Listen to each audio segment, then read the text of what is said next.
Nangangati na naman ang itlog ko, nangangati na naman ang itlog ko, ka.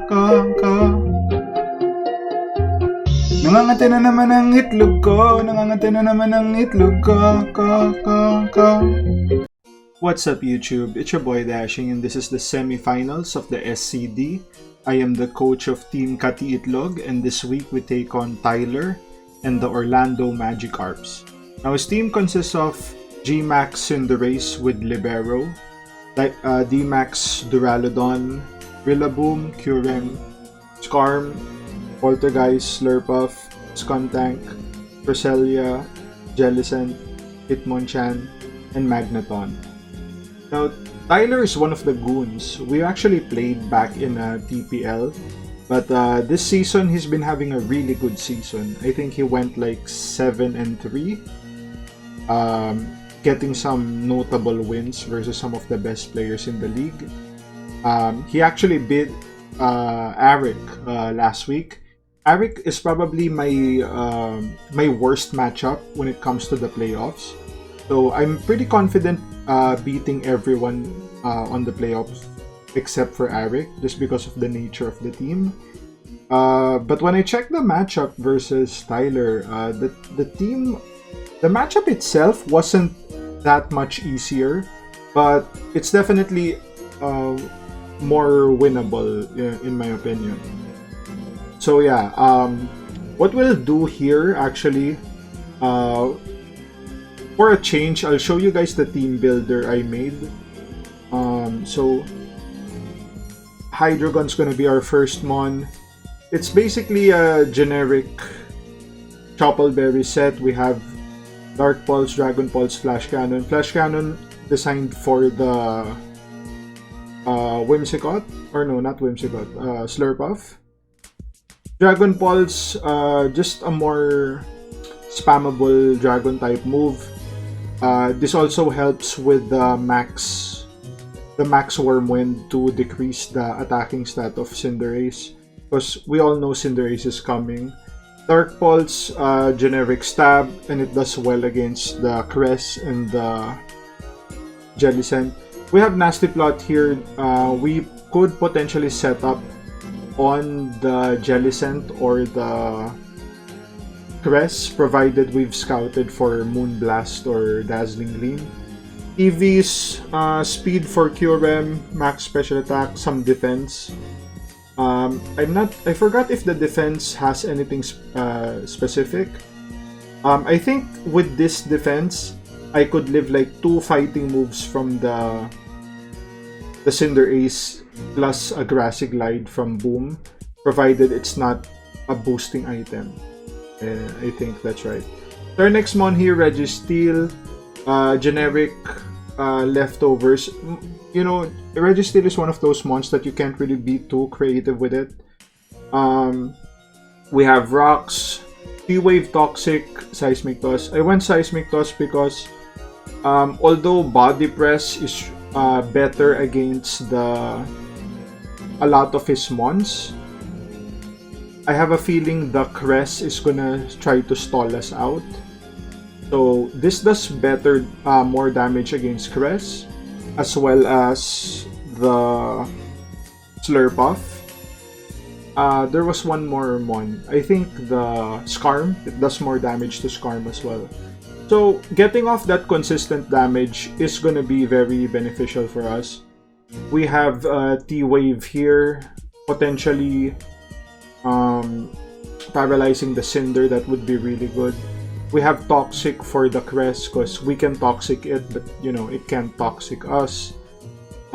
We also have the Goat set here. I'm really proud of this set. Like, only the goats can make this.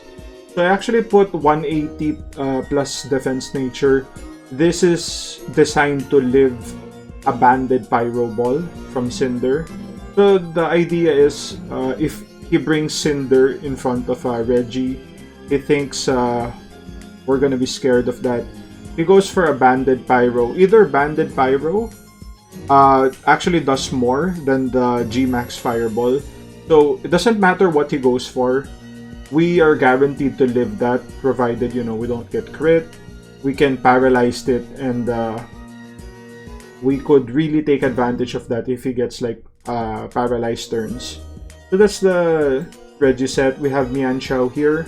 We have a hidden tech sash, fake out. So this is actually one of those things that I kind of had to run. I had like mocks wherein my opponent led with Cinder, which I know Tyler's not gonna do that because, you know, he's not a gangster like that. But yeah, the idea was fake out Cinder. Cinder's guaranteed to outspeed.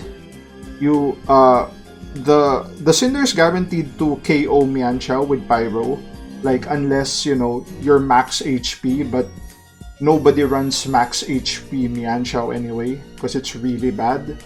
So the idea was to after fake out, Cinder's gonna be in range of close combat, and if that happens, we basically trade, you know, Mianchao with 1 HP for the Cinder Max Mon, which is like his best Mon against us.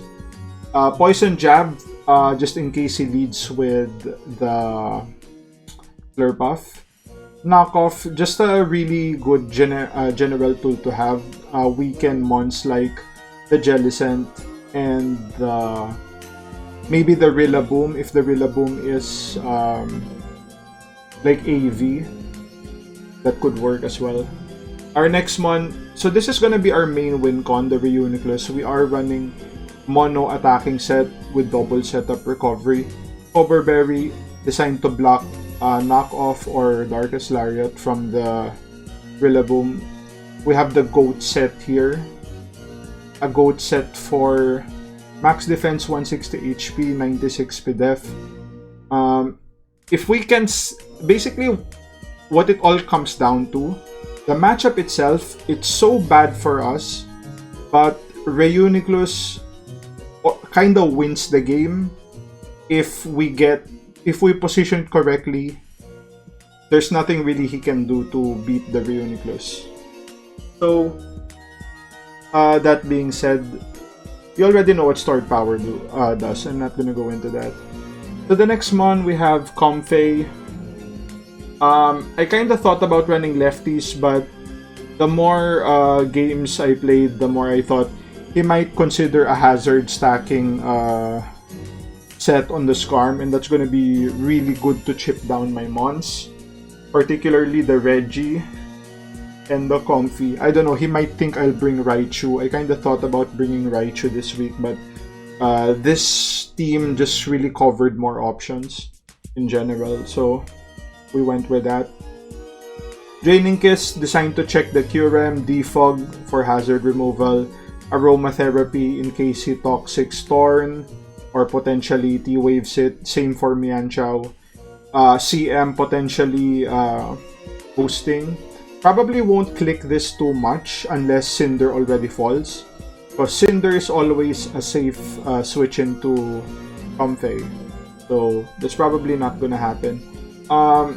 Yeah, max special attack to, you know, do as much damage to Kyurem as possible, as well as healing as much, and max HP. That's basically the idea of the set. And our last mon, Torn, Air Slash for the boom, as well as General Stab. We have Boots. I rarely run Boots on Torn because I feel like it's too boring, but in this matchup it really helps. Torn is our best check to Rillaboom. It can't really touch Torn on the generic set, so that would be really good for us. We have enough special attack to hit KO the Skarm, which is basically what Torn designed to take on. So if we 2-hit KO the Skarm, that's considering even if he runs like max PDEF Skarm, which, you know, he probably won't run anyway, but, you know, we just cover those options. So we 2-hit KO with Heat Wave. We have Toxic for the Crest or the Jellicent. Maybe he's switching Rillaboom, but Toxic Rillaboom isn't really that good, so it is what it is. And we have Knockoff to like potentially knock off. Maybe we can knock off like a Boots from Cinder, so it could take more damage through what do you call that? Rocks.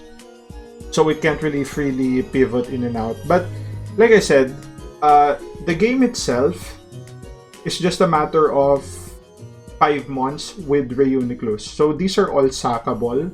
They don't really matter in the long run. Reuniclus, provided he doesn't bring like Skuntank, automatically wins the game. So yeah, that's gonna be the team builder. I'll be back with the actual game. Alright, so I was expecting him to bring Cinder, Boom, Curem, Skarm, +2. So the +2 would be either Slurpuff, Press, or Poltergeist.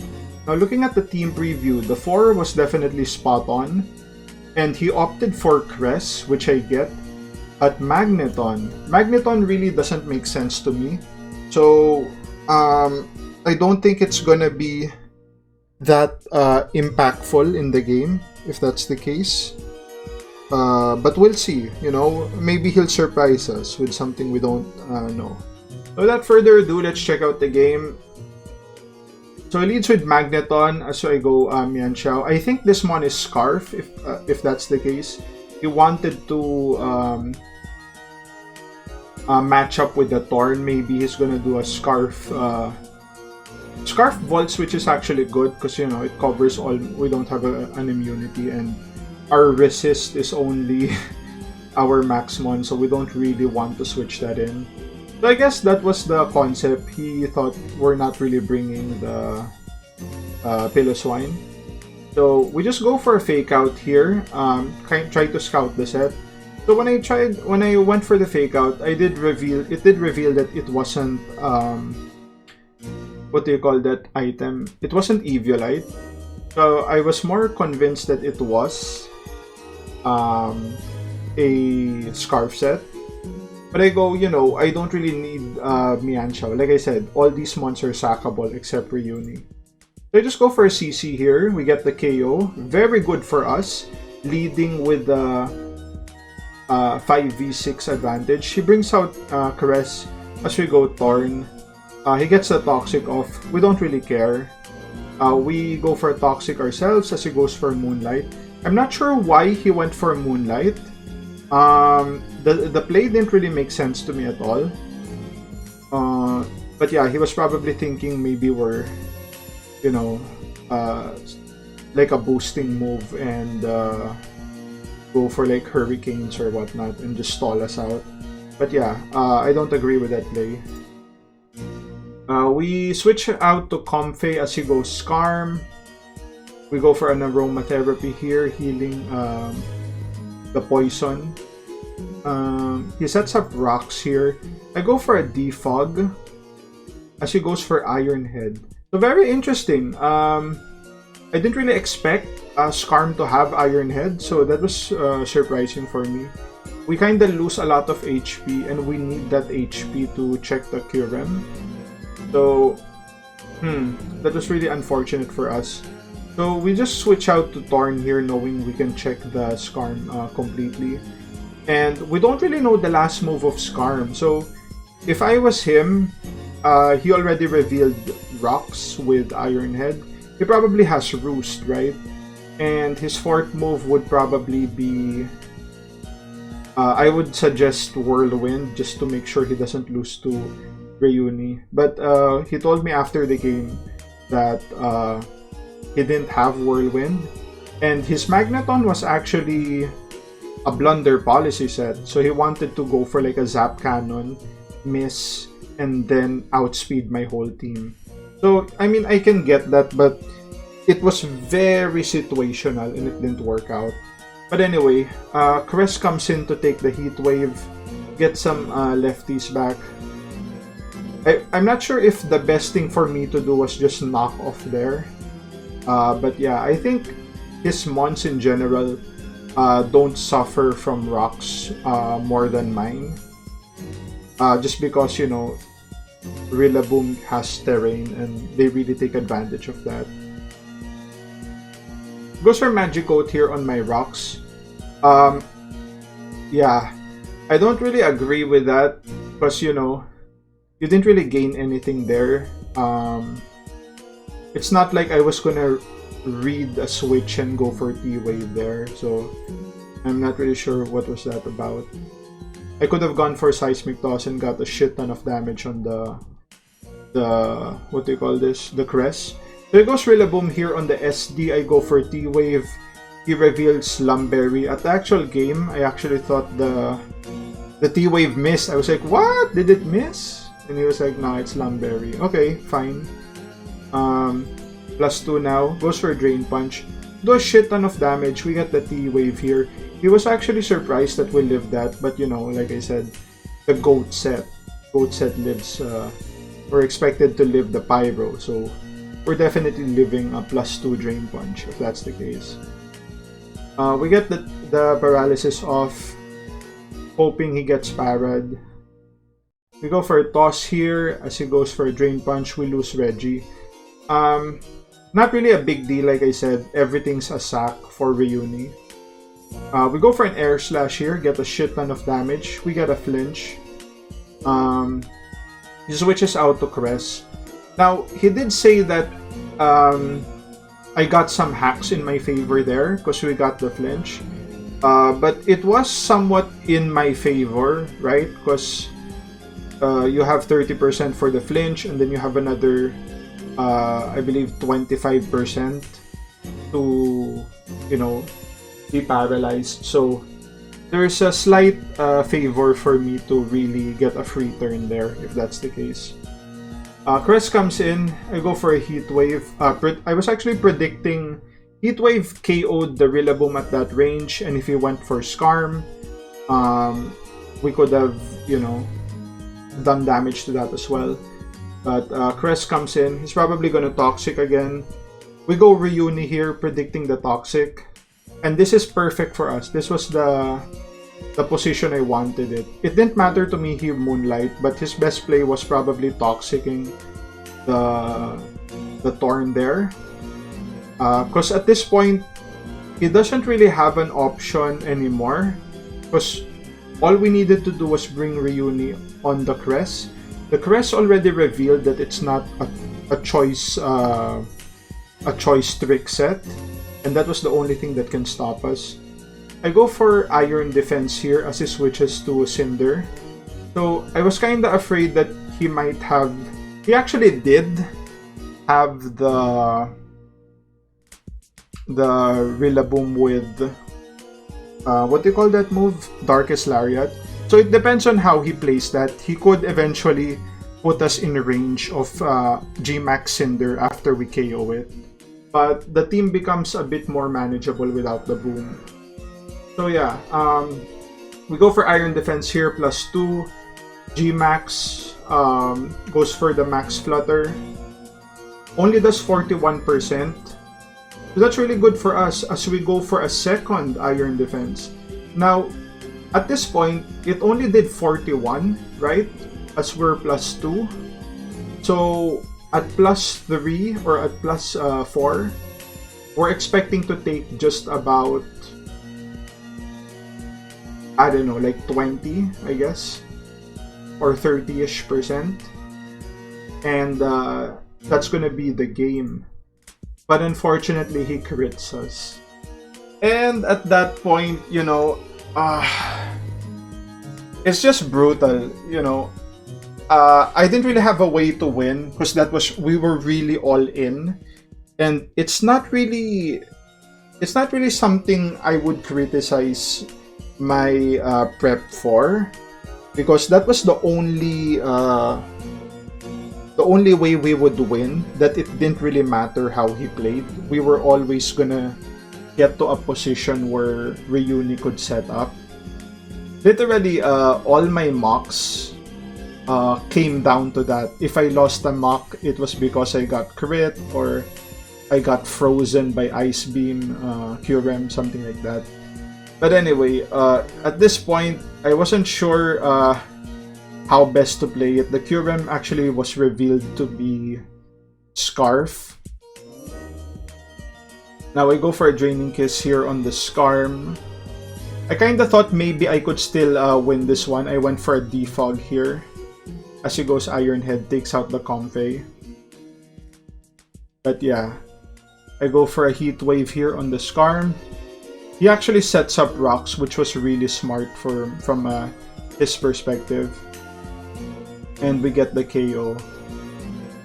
So something interesting here, just to tell you about, we got the heat wave on the Skarm, right? So had he not gone for rocks, since we are Sash Mianxiao, if he went for, like, you know, just an Iron Head on the Torn, and we would have KO'd the Skarm, and if the Kyurem wasn't Scarf, we still had a chance to win. So the way we would win is, see here, he wasn't Scarf, right? We get the kill here. Boom comes in, he gets paralyzed.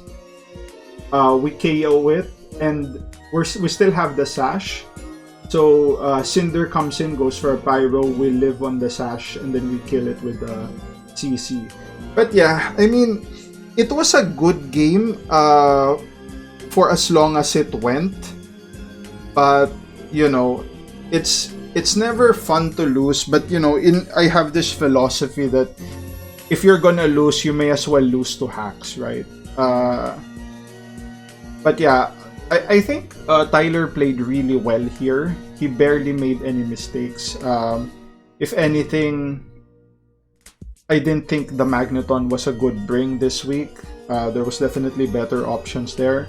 But, you know, he may have had some practice games that motivated him to try that out. So yeah, we kind of lost to hacks, and that's gonna be the end of our SCD run. So we finished the league, I don't know, 10 wins, 2 losses, something like that. Yeah, 10-2, and I guess the you have like a moral victory wherein the two losses we had were basically based on hacks. So, you know, you could say that we would have been in the finals if we didn't get hacks, and that's exactly what happened here. So yeah, I want to thank the commissioners of the SCD, Sione, right, and Lord James for inviting me to the league. I had a good time, you know, fooling around with the chat, the whole Kati Beso thing, you know. Joking around with CC and Nathan and Jeff. Those guys were really it was really fun to like fool around with them. The whole Peso with CC thing, hilarious, right? So yeah, I don't know when I'll be back in the Goons League or any of the other Facebook leagues. I probably take a few weeks off, help my other teammates prep. We're gonna be starting our new season for the TPL in 2 weeks. So I'm gonna be doing some content there, like weekly updates. I'll probably be doing mocks for my past teammates as well. So yeah, that's gonna be the video. If you guys like the content, like, share, and subscribe. And I'll see you guys on the next one. Cheers!